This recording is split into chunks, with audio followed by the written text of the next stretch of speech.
Сәлем достар, каналыма қош келдіңіздер. Сіздермен осындай дәмді керемет болып шығатын кеспенің рецептімен бөлісемін. Өте дәмді болып шығады. Каналыма тіркеліп, подписка басып, қоңырауды басып, қолдап қоюларыңызды сұраймын. Видеоны соңына дейін қараңыздар. Бізге керегі ет және көкөністер. Алдымен пиязымызды екіге бөліп, жіңішкелеп турап дайындап аламыз. Пиязымыз дайын болды. Енді сәбізімізді осылай дөңгелетіп турап аламыз да, сосын жіңішкелеп турап дайындаймыз.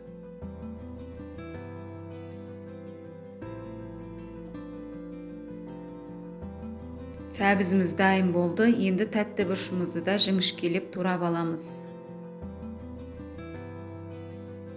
Бұрышымыз дайын болды. Енді сарымсағымызды майдалап тураймыз. Чесногымызды майдалап турап аламыз.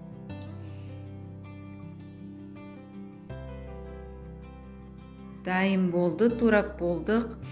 Енді картопымызды суға салып қоямыз, қараймау үшін. Енді етімізді тураймыз.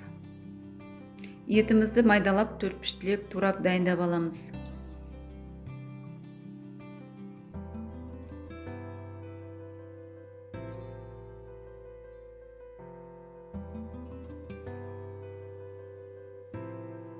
Етімізде дайын болды.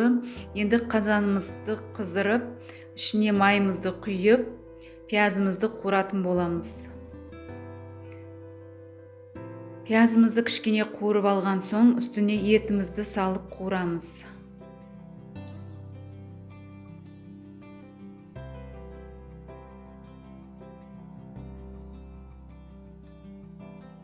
Крышкасын жауып қуырамыз.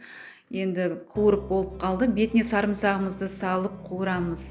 Қалған көкөністерімізді салып, араластырып қуырамыз. Осы жерде мен тұз салып, қара бұрыш салып қосқан болатынмын, бірақ видеоға түспей қалыпты. Сіздер салып жіберіңіздер.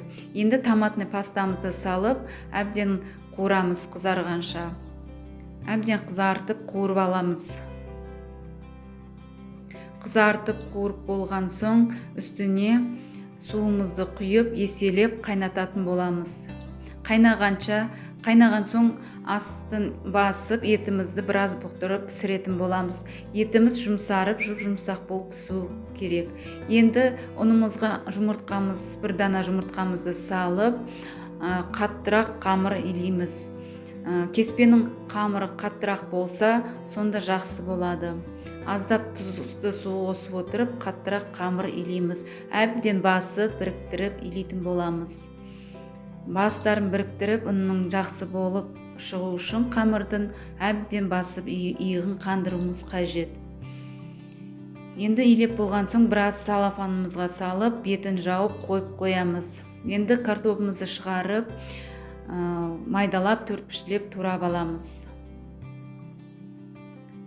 Картопымызда турап болып қалдық.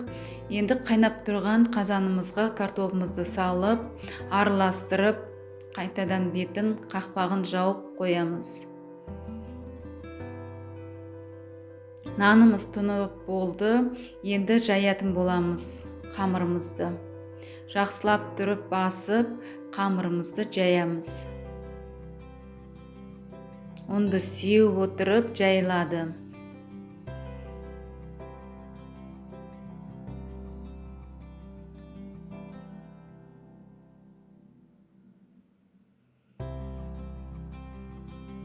Әбден осылай басып отырып, қолдың күшімен күш салып отырып жаямыз екі жағына. Ортасынан екі жағына дейін созып отырып қамырымызды жаямыз. Онды молырақ сеуіміз қажет. Нанымыз осылай үлкейді.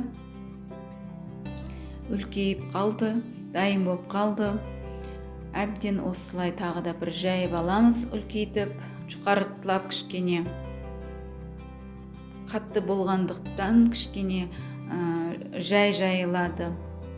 Енді қамырымыз дайын болды. Арасына ұнымызды сеуіп, оқтауымызға орап, кесетін боламыз. Осылай ұзыннан бір кесіп аламыз. Сосын оқтауды алып тастаймыз да ортасынан тағы бір кесеміз. бірінің үстіне бірі қойып, ортасынан тағы кесеміз. Енді осы кесілген қамырымызды тақтайымызға қойып, осылай қамырымыздың барлығын кесіп аламыз.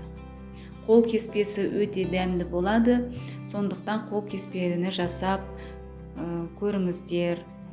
Енді қайнап тұрған суымызға, сорпамызға нанымызды 5-6 минутта қайнатып пісіріп аламыз.